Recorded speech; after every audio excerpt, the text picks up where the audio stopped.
The next question you can see here, PQRS is a cyclic quadrilateral.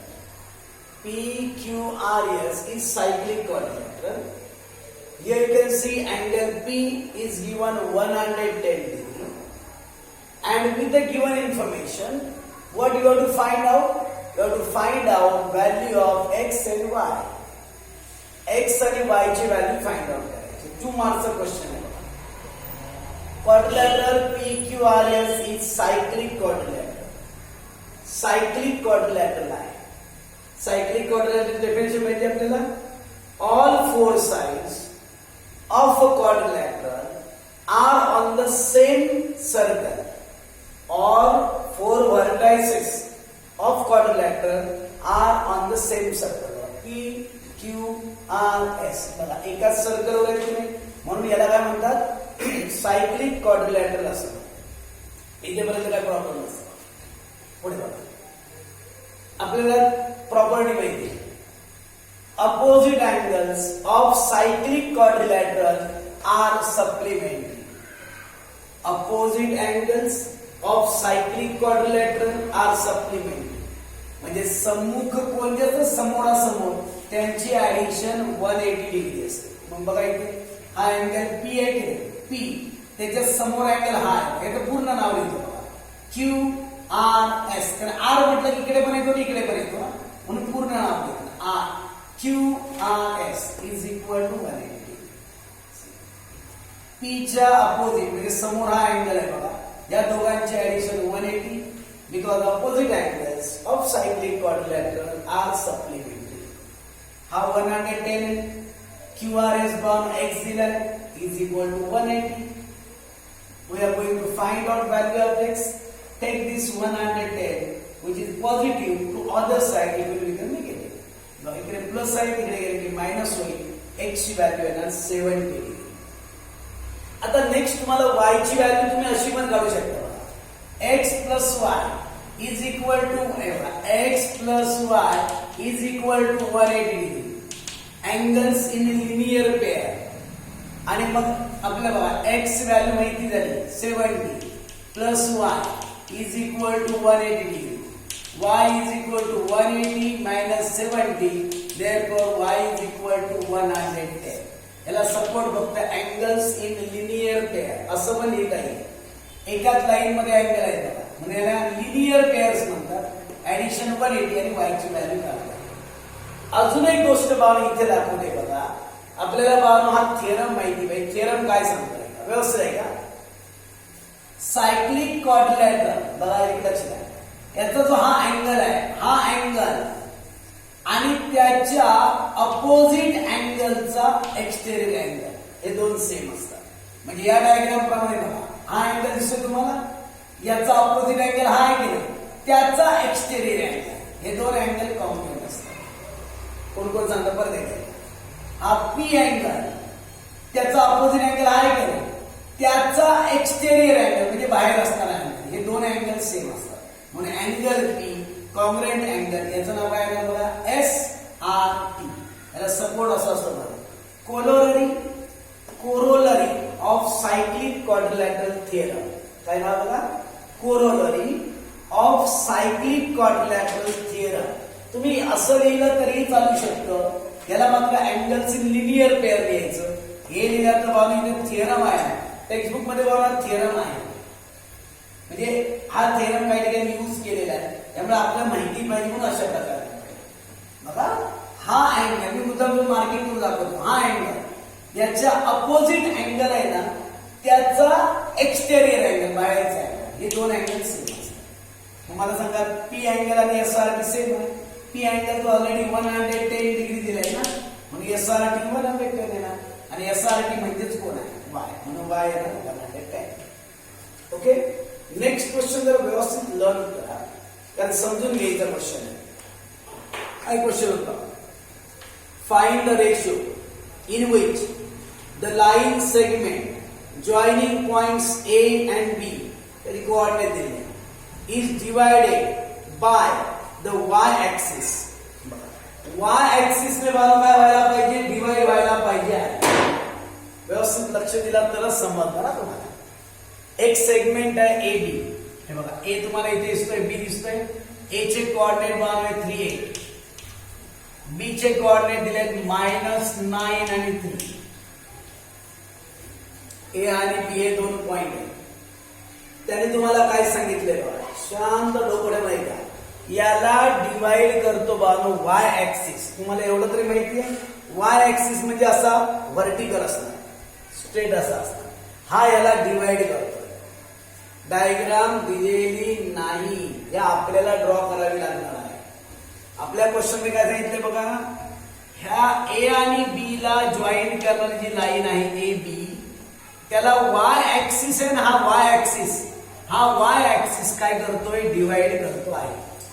तर तुम्हाला सांगितलंय त्यांचा रेशो काढायचा आहे. कोणत्या रेशो मध्ये डिवाइड करणार, म्हणजे इकडे पार्ट किती असणार, या साईडला किती असणार आहे, हे तुम्हाला फाइंड आउट करायला सांगितलेलं आहे. कशा प्रकारे काढतोय, लक्ष दिला तर नक्कीच जमेल. बघा, पॉइंट पी डिवाइड सेगमेंट ए. हा आपण पी पॉइंट घेतला, लक्षात घ्या. But point P is on Y axis. हे सगळ्यात इम्पॉर्टंट टॉपिक समजून घ्या. हा पी पॉइंट आहे ना बघा, तो वाय ऍक्सिस वर आहे. कसं कळलं तुम्हाला वाय वर आहे, कारण त्याने काय सांगितले बघा, हा जो ए बी सेगमेंट आहे ना, या ए बी ला वाय ऍक्सिस इंटरसेक्ट करतो, असा डिवाइड करतोय. म्हणजे डिवाइड करतो तो पॉइंट आपण पी घेतलाय बरं का, म्हणून असं लिहितो point P divide segment A B, but point P is on Y axis. आता तुम्हाला एवढं तरी माहिती असायला पाहिजे, कारण जेव्हा पी पॉइंट वाय ऍक्सिस वर असतो तेव्हा त्याचा एक्स कोऑर्डिनेट 0 असतो. म्हणून इथे बघा, पी चे कोऑर्डिनेट बघा, इथे ब्रॅकेट मध्ये लिहितो मी 0y. हे तुम्हाला कळलं पाहिजे. का कळलं का 0 आला, when the point lie on y axis its x coordinate is 0. म्हणजे x coordinate 0 आणि पुढे y. हे ज्याला समजलं त्याला हा क्वेश्चन कळणार आहे, बाकी ज्यांना काहीही कळणार नाही. पुन्हा एकदा ऐका, ए बी सेगमेंट दिसतोय, हा वाय ऍक्सिस त्याला डिवाइड करतोय. आपण पॉइंट घेतला पी. मला सांगा, पी पॉइंट वाय ऍक्सिस वर आहे की नाही, आणि जेव्हा पॉइंट वाय वर असतो ना, तेव्हा त्याचा एक्स कोऑर्डिनेट 0 असतो. म्हणून याचे कोऑर्डिनेट कोणते आले बघा, 0y. म्हणून पी चे कोऑर्डिनेट दिले 0y. आता ए चे कोऑर्डिनेट त्याला x1 y1, बी चे कोऑर्डिनेट त्याला x2 y2, आणि पी डिवाइड करतो ना, त्याचे कोऑर्डिनेट xy. तुम्हाला रेशो फाइंड करायचं आहे. रेशो म्हणजे m:n फाइंड करायचं. आठवतो मला, बाय सेक्शन फॉर्म्युला वापरायचा. x is equal to mx2 plus nx1 upon m plus n. आणि दुसरा फॉर्म्युला आज आहे बघा, y is equal to my2 plus ny1 upon m plus n. पण इथे हे लिहायची गरज नाही, कारण फक्त तुम्हाला रेशो फाइंड करायचा आहे. तर तुम्हाला एक्सच काय घेतलं, कारण एक्स ची व्हॅल्यू माहिती आहे बघा. एक्स ची व्हॅल्यू किती आहे, 0 आहे, म्हणून तुम्हाला एक्स ची व्हॅल्यू घ्यायची. व्हॅल्यू टाकूया, एक्स ची व्हॅल्यू 0 आहे, एम फाइंड करायचं आहे. x2 ची व्हॅल्यू बघा -9 आहे, प्लस n, x1 ची व्हॅल्यू 3 आहे, अपॉन m प्लस n. हे अपॉन आहे की नाही, इकडे गेलं तर मल्टिप्लाय होईल का, 0 ब्रॅकेट m प्लस n. बघा, हे अपॉन होतं, इकडे गेलं म्हणून मल्टिप्लाय झालं, इज इक्वल टू यांचा मल्टिप्लाय -9m, इथे बघा प्लस 3 आहे. याला 0 ने मल्टिप्लाय केलं तर 0 चे नाव बघा, 0 is equal to -9m plus 3n. हे -9m ला इज इक्वल टू या साईडला घेतल्यामुळे प्लस झाला. 9m is equal to 3n, therefore m, हे n इकडे आले बघा, n इज इक्वल टू 3, 9 तिकडे झालं, n इकडे आला म्हणून अपॉन झाला, 9 तिकडे गेला म्हणून अपॉन झाला.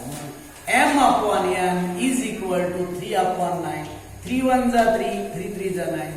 m upon n is equal to 1 upon 3, means m is to n is equal to 1:3. Therefore ratio is equal to 1:3. Question कळतोय तुम्हाला, हे ज्याला कळणं फार गरजेचं आहे. तुम्हाला या y ऍक्सिस मी मुद्दाम दाखवलेला आहे. ही लाईन सेगमेंट ए बी होता, त्याला वाय ऍक्सिस डिवाइड करतोय. तो पॉइंट आपण पी घेतलाय. पी चे कोऑर्डिनेट बनवून 0y का आला कारण एक पॉइंट वाय ऍक्सिस वर. समजा आपल्याला असं दिलं असतं याच क्वेश्चन, समजा AB ला x x काय करतो डिवाइड करतो, तर मग त्याचे कोऑर्डिनेट बनवून इथे काय आले असते, पी चे कोऑर्डिनेट काय आलं असतं, x 0 आला असता. कारण जर पॉइंट x ऍक्सिस वर असेल ना तर y 0 आहे.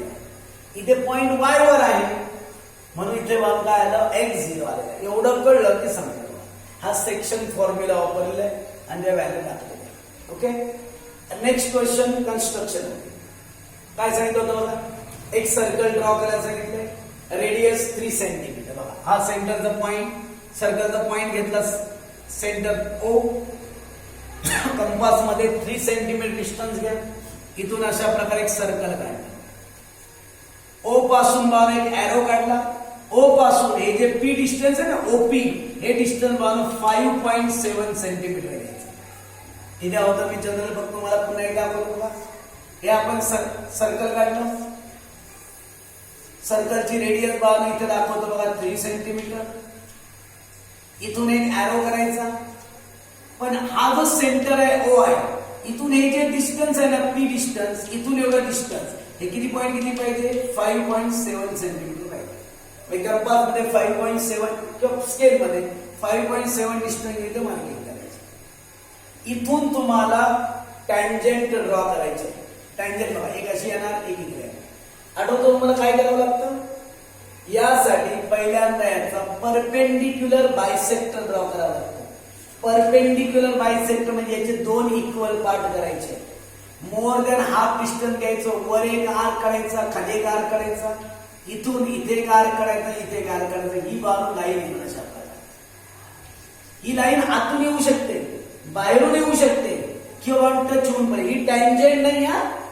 दिस वन इज परपेंडिक्युलर बायसेक्टर. हा फक्त याचे 2 इक्वल पार्ट करतो. इथे 90 डिग्री अँगल एम पॉइंट. हे बघा इथे झालं. मोर दॅन हाफ डिस्टन्स, वर एक आर्क, खाली एक आर्क, इथून वर एक आर्क आणि खाली एक. ही लाईन काढली इथे एम पॉइंट. इथे कंपासचा पॉइंट ठेवायचा M1 आणि इथून बाण असं सर्कल काढायचं. जे सर्कल इकडे O मधून जाणार, इकडे कोणामधून जाणार, P मधून. इथे बघा, इथे हा जो पॉइंट आहे ना, इथून असं सर्कल काढायचं की सर्कल इथून जायला पाहिजे आणि या साईडला कुणामधून जायला सांगा, या P पॉइंट मधून जायला. दोन्ही पॉइंट मधून पास होईल असं सर्कल काढायचं. आणि मग हा पॉइंट आणि हा पॉइंट इथे होता, आपण नाव द्या A, इथे नाव द्या हा आणि हा. काय करायचं, कनेक्ट करायचं. याला म्हणतात tangent drawn from exterior point. अगदी सिंपल आणि सोपा टॉपिक आहे, पण एक लक्षात घे, सगळे 2 मार्क्सचे क्वेश्चन्स आहेत. प्रॅक्टिस खूप इम्पॉर्टंट आहे. बोर्ड एक्झामला या टाईप मध्येच क्वेश्चन्स असणार आहे. प्रत्येक टाईपची प्रॅक्टिस होणं गरजेचं आहे. ओके.